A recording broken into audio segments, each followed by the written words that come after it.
Democrats, and it's a great education, I think, for people who had very high passions in this race. There are Democrats who were fervently for Joe Biden. He performed poorly during a debate, and the party switched to Kamala Harris, and there was genuine excitement, I think, built over a period of time. And some of that excitement was an aversion and almost a dislike and a disdain for Donald Trump. But I hope it's a moment that we can all grow from, because if we don't, not in a selfish, partisan way, Democrats won't progress. And I don't think you can fly and soar as a great country unless you have both wings working together. And President Trump, tonight, I'm going to be interested in that tone, Kayla. I was reminded of your words, reminded of what you said as you shared it. I remembered that story, and I hope and pray for the country tonight that President Trump, who has every right to be joyful, every right to celebrate, will give a speech with that tone tonight that in many ways could help him do all the things that he campaigned on in this campaign. What does this mean for the Never-Trumpers who are Republican and the Lincoln Project people and Bill Kristol and people like that who seem to abandon everything they ever previously believed in order to oppose Donald Trump? Kellyanne? We'll get to the Never-Trumpers soon enough and the hundreds of millions of dollars wasted on them. Look, Donald Trump won this on policy and personality. I don't want to be remiss here. He is talking about energy independence, manufacturing, an economy where everybody is working, no new foreign wars, getting out of the entanglements we currently have, respecting and resourcing law enforcement, border patrol, military. And by the way, friends, we don't get those policies without that personality. What did we hear during the Republican primaries? I want Donald Trump's policies without his personality. Good luck with that. You don't get this strength and this resolve and this toughness. You don't get those policies without that. But I want to say this. It's on this phone that Huma Abedin placed a call 2:30 a.m. on November 9th, 2016. And on the other line was Secretary Clinton to concede the race to Donald Trump on my phone. I handed it to him, and I said to Vice President-elect Mike Pence, make sure Hillary actually concedes. She did. And President Trump was gracious to them, too. They came to the luncheon at the Capitol after the inauguration. The Obamas and the Clintons were there. I was there to see it myself. And then something just changed. The Washington Post said, let's impeach him at noon, 2 minutes after he's inaugurated. Melania wrote about this in her book. So, Harold, I hear you. I hope everybody can unify. But I got to tell you, my friend, I think it starts with your party and not mine. Fair enough. They had this guy in a courtroom. He's not an indoor cat. I get it. They had him in the courtroom. They have him impeached. They have him. And whether people think that was justified or not, now is a good time to respect the will of the people. Forget about us, the will of the people. I agree with that. I'm just saying be a gracious winner and let's move the country forward. I agree. And I know you will. That was my only point. I heard a gracious winner today when I talked to him. I really did. He's known for a while. I wrote a piece on FoxNews.com October 11th saying he's going to have a narrow landslide. I think he's felt that for a while, but he wanted to go and earn it. And I even think the people around him have to be gracious too. I think he will. I know him as well as you. People can be gracious as well. That's a different question. We can always hope. No, that comes from the top. Once more, I just want to say how much money was spent on this election. $15.9 billion with a bill. Wow. B, if you spent $1,000 a day for 2,740 years, that would be $1 billion. It was 16 times that. What has been spent on every race, presidency, the whole deal. $16 billion. And here we are. What is that, a check you can write to for every American? What did you say? About $50. If not $40. $50. But I just want to say, every presidential race has a medium. You know, you go back to television, cable. Yeah. This was, in some ways, a podcast experience of a campaign. And those are free to go on podcasts. And you wonder how much of that money really needed to be spent when there's a lot of ways to reach people. But I think it's really interesting and something we'll be talking about a lot in terms of the reach of these endorsements. You know what I was struck by? The final and Musk and the rest of the them. final ads where They were excellent. They talked about Yep. making America great again, but then ending with the assassination attempt and that fist in the air, the iconic image, and the fight, fight, fight. Absolutely. Warrior And president. it worked. Yep. Yeah, toughest son of a gun we ever saw. That was the last note we see in that ad. And I think, whatever you think of the guy, you got to admire that. Yeah. I mean, the adversity he's faced, everything we've seen in other presidencies and other political figures who've gone through all kinds of trouble are pale in comparison to what he's been put through. No, Maybe it's time for his enemies to stop it. Not only that, but the energy that he has is truly amazing. He's the Energizer Bunny. Let's check in with Aisha Hasni, speaking of the Energizer Bunny, at Trump headquarters in West Palm.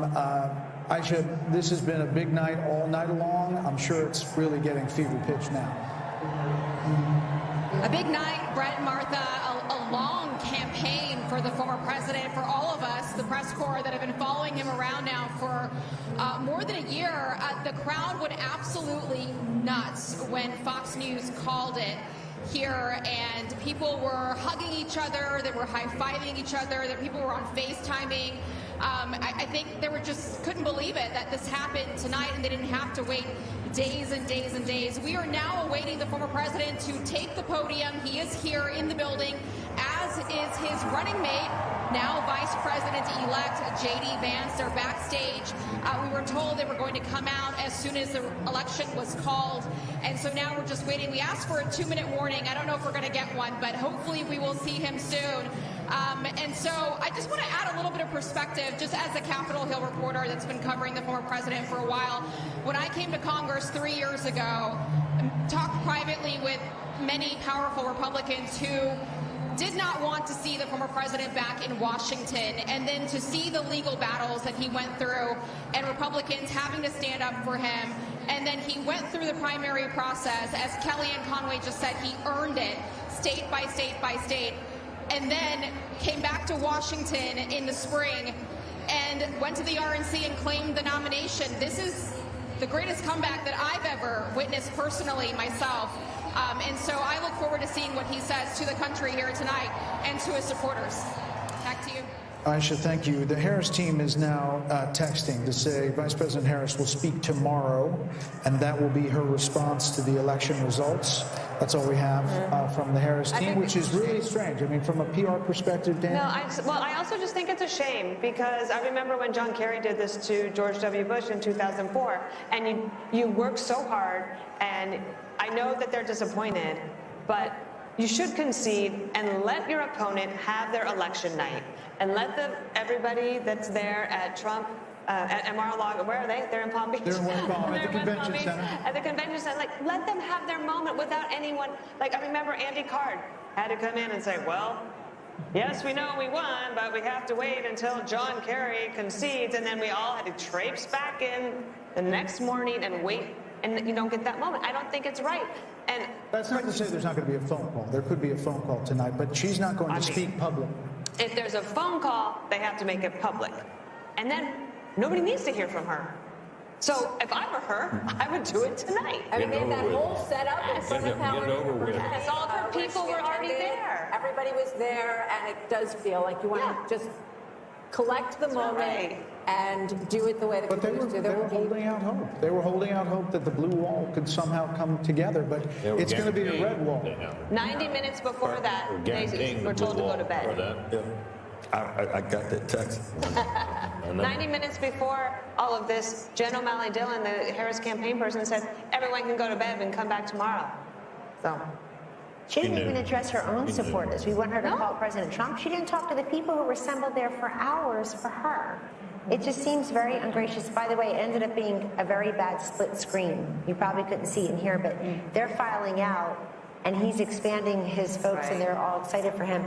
Look, I think that Kamala Harris is a sign of the times, but I think that Trump's a metaphor for the country. And when he says, we don't surrender, fight, fight, fight, we get back up, I just think I think that's who it is. The other thing I just want to say, maybe it's as a Catholic, maybe it's just as a Trump supporter, maybe it's just as a flawed human being.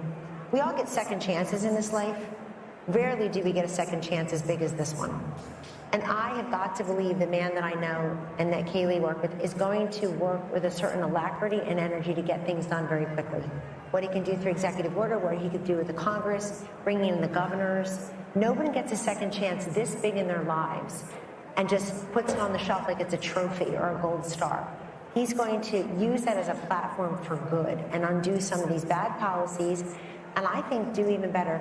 You know, these celebrities, these athletes, he's got job creators and innovators. He's got Elon Musk and Dana White. He's got people who make stuff, who people say, wow, there's an American success story, and he's going to bring them aboard. So Vice President Harris has now encountered what is known as the Van Buren curse. It's the failure of the vice president to get to the presidency. Only two have done it, and that is Martin Van Buren in 1836 and George H.W. Bush in 1988. You know, the question is what the Republican Party looks like now. And Kayleigh, it's a multiracial party, to your point. It's working class, and maybe it's the future. I mean, it's Elon Musk. It is Joe Rogan and podcasts. It is, you know, there's an opportunity here on both parties to realign and change. There are going to be a lot of conversations that go on to that end. Who is the next standard bearer for president? Is it J.D. Vance? Is he the one who picks up the torch after a 4-year legacy-defining term with the success that Kellyanne's describing? Is it J.D. Vance that picks it up?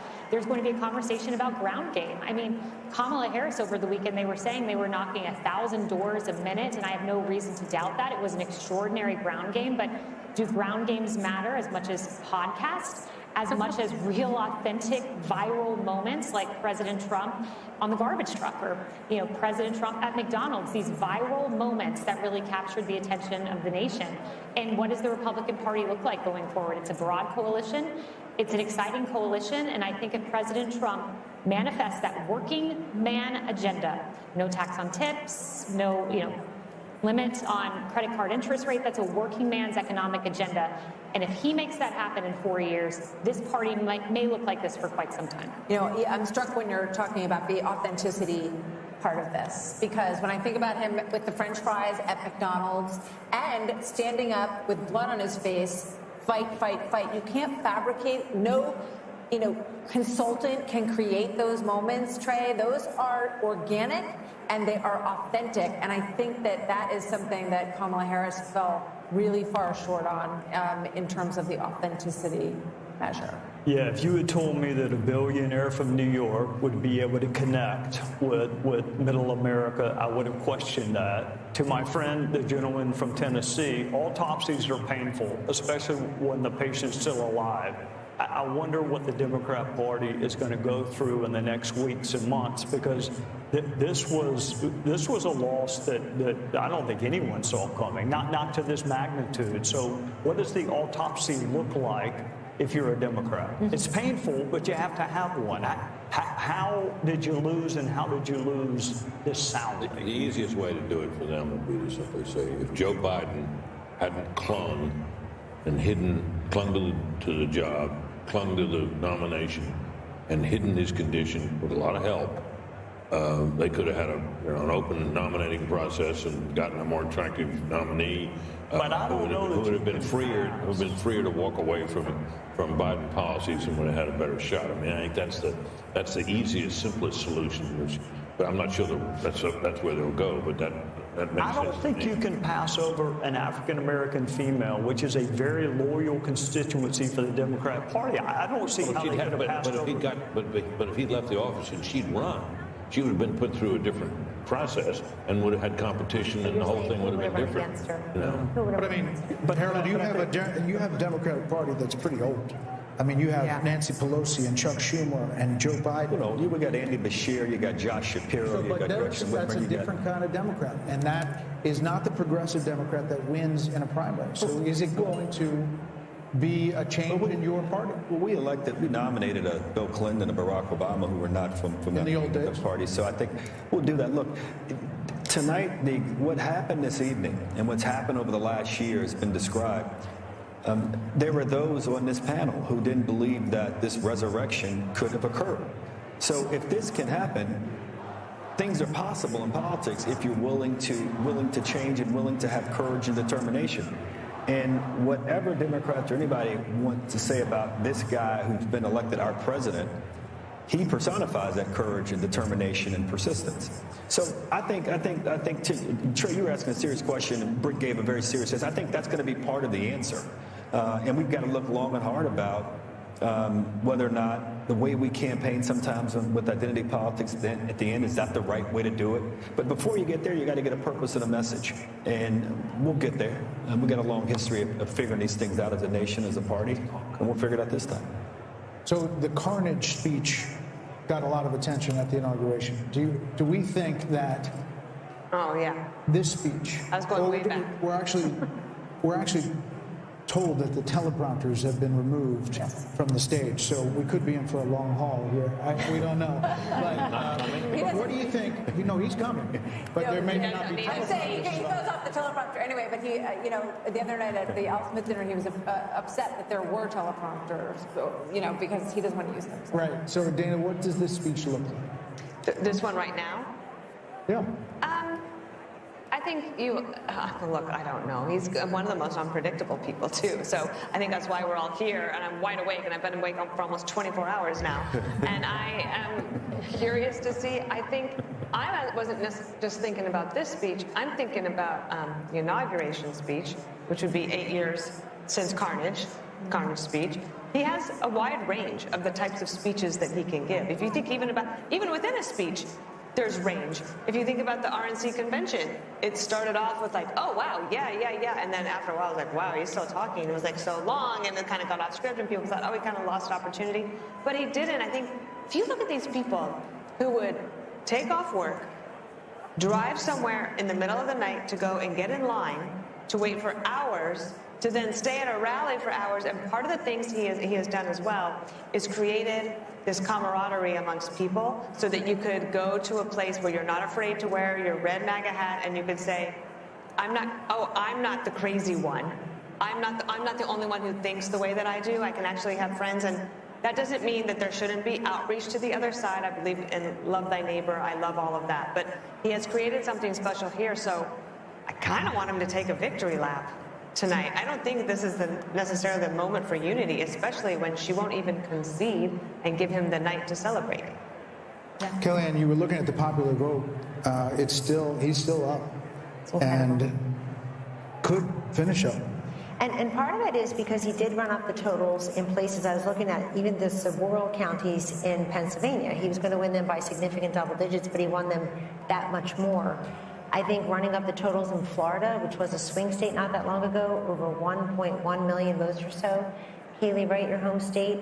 And this is, look, I think that when the Democrats take a look at this candidacy, it's not going to be that she had too much time, not enough time. She's just a flawed candidate. She doesn't speak well. She doesn't work hard. I'm not being mean or partisan. I don't know why the country would have rewarded this candidate with the big job when she couldn't make the case what she does as vice president that affects our lives in a positive way. She was given that opportunity. I personally would like to thank the women of The View tonight for asking this question, for having her on. Oprah, we see you, and so on and so forth. People who thought they were doing her a favor because they made her something she's not. It's the opposite for Trump. They make him something he's not. Take that one word, take that one line, take that cherry pick this, that, the other. You never get the essence. I go back, does everybody remember 5 years ago, so Laurel and Yanny, or what color dress? You hear Laurel, I hear Yanny. You see the blue dress, I see yellow dress. We were all looking at the same thing. That's the way Donald Trump is in this country. There are people who look exactly the same person, and they see two different vistas. I think it's time that we try to see one.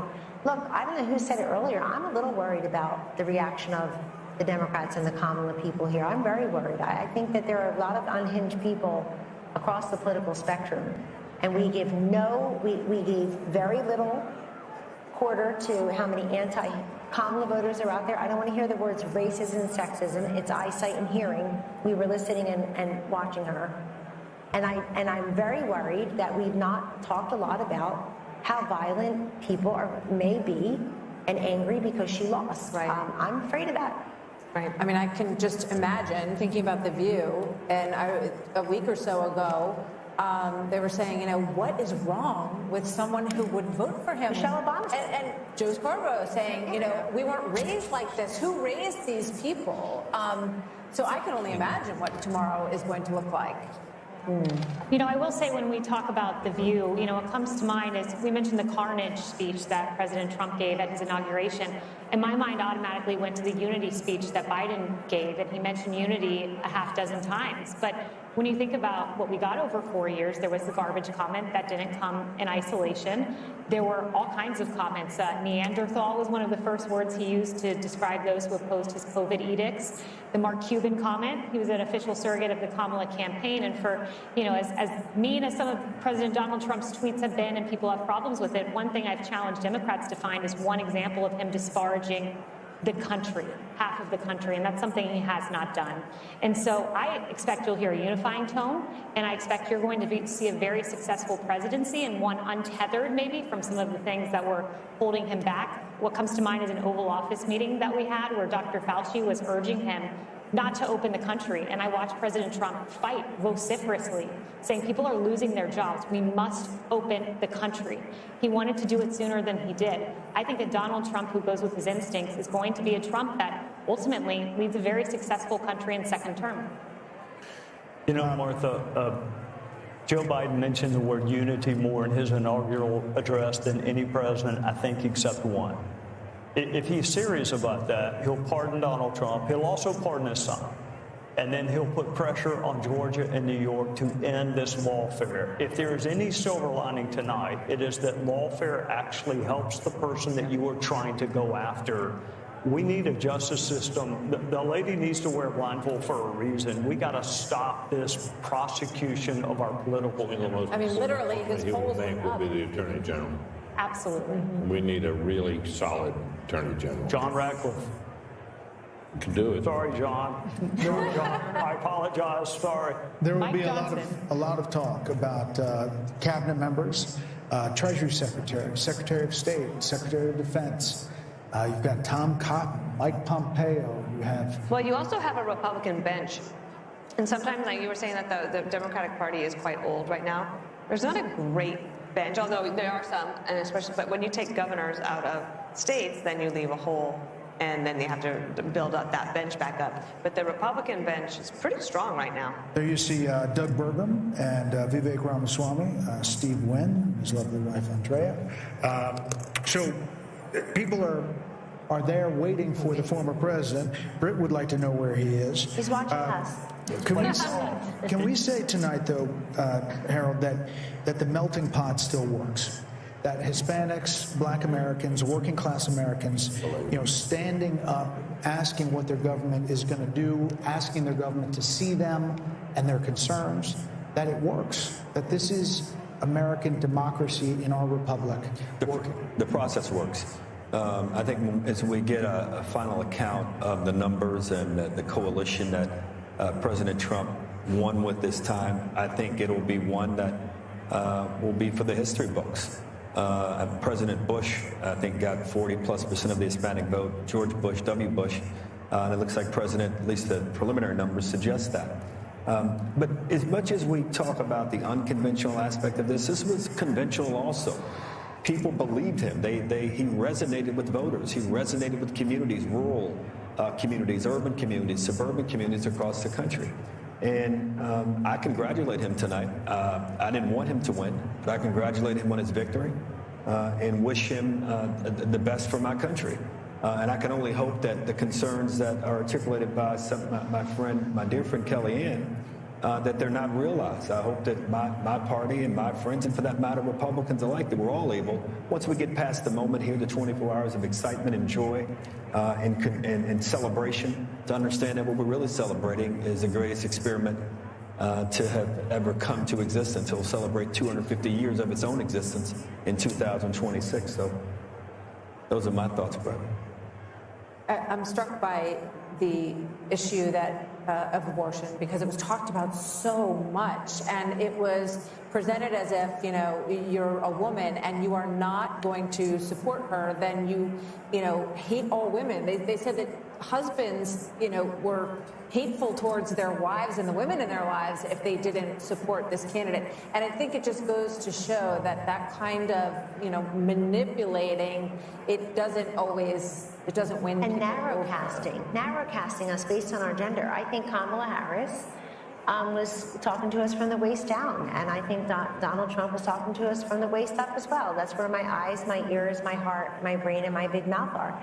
So, I mean, you got to talk to the woman in full. It's as if she doesn't know anything about the economy, or she doesn't care about what's going on in Ukraine or Israel or with Iran, or can't do the math on her grocery bill.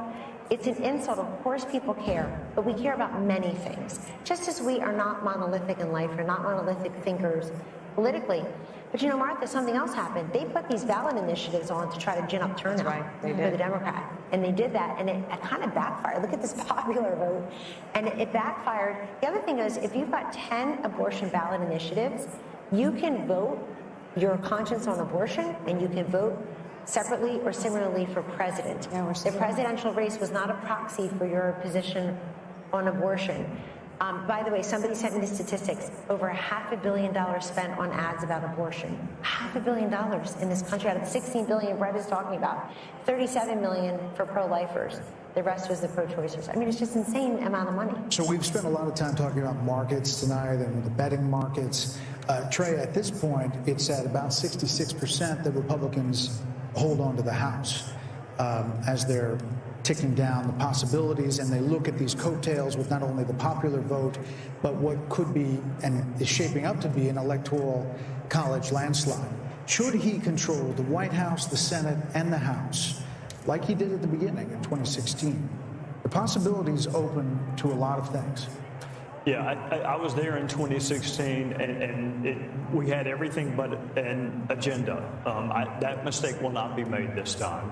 He will deal with the border. He will deal with tax is coming up. There is a plan being formulated by Mike Johnson right now, and John Thune or John Cornyn or whoever becomes the majority leader. The mistakes of 2016, I think we were surprised that he won. I'm not saying he was surprised, but others were surprised. The other thing I will remind you, Brett, when he won in 2016, you recall what he said about Hillary Clinton. She's been through enough. There was a lot of pressure to prosecute her. He said she's been through enough. I wish my Democrat friends would say the same thing about him and say enough is enough. Drop the cases in New York and Georgia. Biden shouldn't wait on Donald Trump to end these federal cases. They should be ended by Joe Biden. If you really want unity, then quit using lawfare to divide the country. Quit using the justice system to try to win political races. We are still following these Senate races, and as we wait for the former president, by the way, there's Nigel Farage there talking in the crowd there. Britt, this is remarkable in that some of these races were not even suspected to be close, expected to be close. Mike Rogers, he was a long shot at one point against Alyssa Slotkin. Good candidate. In Michigan, good candidate. Strong candidate. Former chairman of the House Intelligence Committee. Right. But Sam Brown was left essentially. He was not going to win. He was not on anybody's list. Nope. Likely switching. Not getting much money or attention. No, but I think he's a competent candidate. Once again, we have. By the way, there's Sam Brown right there, 48.1 to 47.2, 80% in over Jackie Rosen. How much? Renews our understanding that candidate quality matters. Yep. In this cycle, Republicans in the Senate races in particular fielded some pretty darn good candidates that gave them a shot in states where Republicans often face an uphill battle. And the fact that, it looks like it won't be just a squeaker, there might be a little margin there for Republicans, and the Senate is testament to that. Let's see what Wisconsin is, guys. Can we put up Hovde in Wisconsin?